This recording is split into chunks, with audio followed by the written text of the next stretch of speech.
Hey everyone, it's Diane. Welcome back to my channel where we talk about everyday French life and beyond. And if we've never met, I'm the American blogger behind the living abroad lifestyle blog, Oui In France. So thank you so much for being here, and let's get right into it with today's topic. I'm talking to you about things that I now find strange about my home country, the USA, after having lived in France for 6.5 years. What do I think's a little strange about the things we do in the US? Keep on watching to find out. So let's go.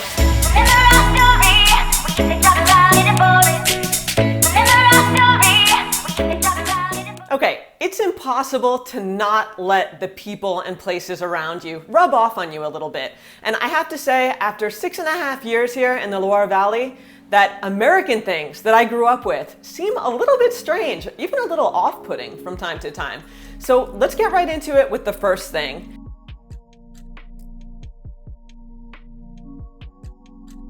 And the first thing I'm going to tell you about is the price of wine by the glass at restaurants. I was back home in southern Florida last year for Thanksgiving. We went to a completely normal restaurant, not anything super high-end, and I think my glass of white wine, a Sauvignon from New Zealand, was somewhere like $11 or $12 for one glass. And trust me, the pour was minimal. This was not a full glass. It was a regular glass of wine. And as you know, if you've been to France, a lot of wine that you could buy locally, you can get a decent bottle for 10 euros, even less than that.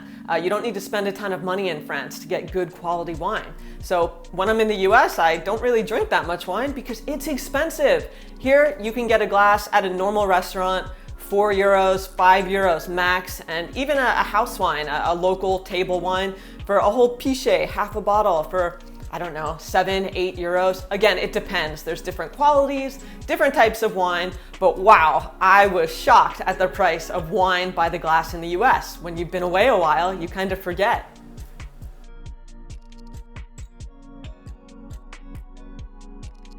The next thing is how floors are counted in apartment buildings or hotels. In the US, when you're on the ground level, that's the first floor.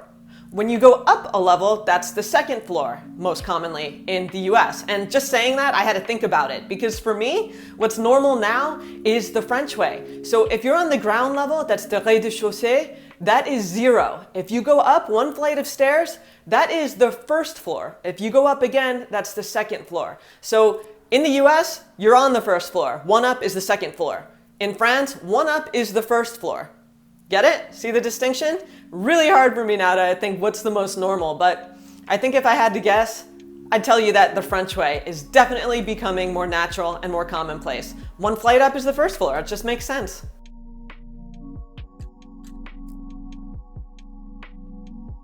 Okay, something else that I find really strange is that healthcare is connected to your job status. In the US, if you have an employer-sponsored healthcare plan, which most people do if they're working for a big company because it is cheaper than paying out of pocket, if you lose your job in the US, you and your family lose your healthcare coverage. That is very strange to me now, because in France, you have universal healthcare, you pay a portion of your wages toward that, the social charges, but you're covered. So if you lose your job, if you quit your job, you can rest assured that your family, even if you have a life-threatening condition, a pre-existing condition, something that comes out of nowhere, an accident, it is not connected to your job status. So if you are unemployed in France, you don't have to worry about having huge bills from the hospital that are gonna bankrupt you. And I think that's a good thing.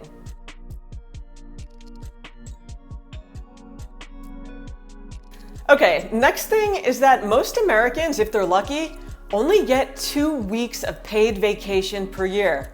In France, all full-time employees get, mandated by law, 5 weeks of paid vacation per year. Seems like the French are always on vacation. They aren't, but it sometimes seems that way, especially in the summer. In the US, you're lucky if you get a week off at Christmas and a week off in the summer. And again, that is not mandated by law. A lot of people who start a new job in the US don't have any paid time off. And some companies are more generous, but there's no one-size-fits-all paid annual vacation in the US like there is in France. Again, 5 weeks seems normal to me now. And in comparison, looking at my friends and family in the US with their measly 2 weeks, if that, that's not normal.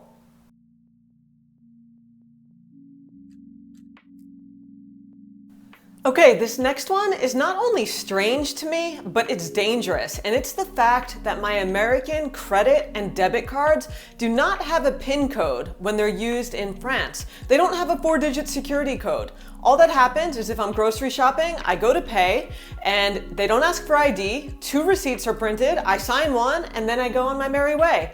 And if someone were to steal my wallet or just steal my card out of my hand and wipe out my account, I would be none the wiser because there's no security code needed.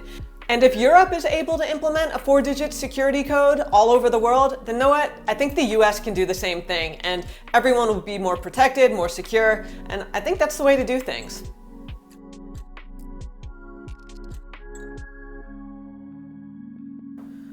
Okay, the next thing I find super strange is that air conditioning in the US is set to Arctic temperatures in public spaces. So much so that on a 90-degree day in Miami, if you go to the movies, you need a hoodie.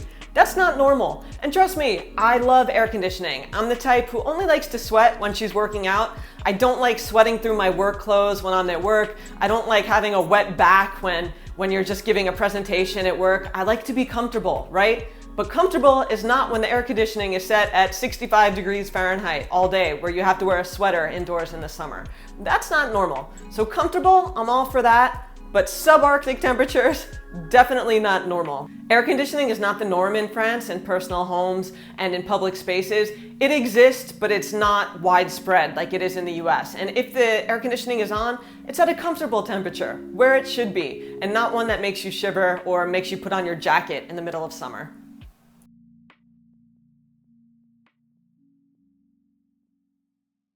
Next thing is small talk in France is very different than it is in the US. And outside major cities, if you're in a suburban area, it's really normal to kind of chit chat about the weather in the US with a cashier, with someone in line. But in France, public and private spheres are very separate. So out of respect, French people aren't going to pry into your life, even if that's just considered being friendly in the US. So when I was back in Publix, again in southern Florida last year, we were paying for our milk and whatever we were buying for the day, and the cashier said, "Hey, so how are you guys?" We're like, "Oh, we're good. How are you?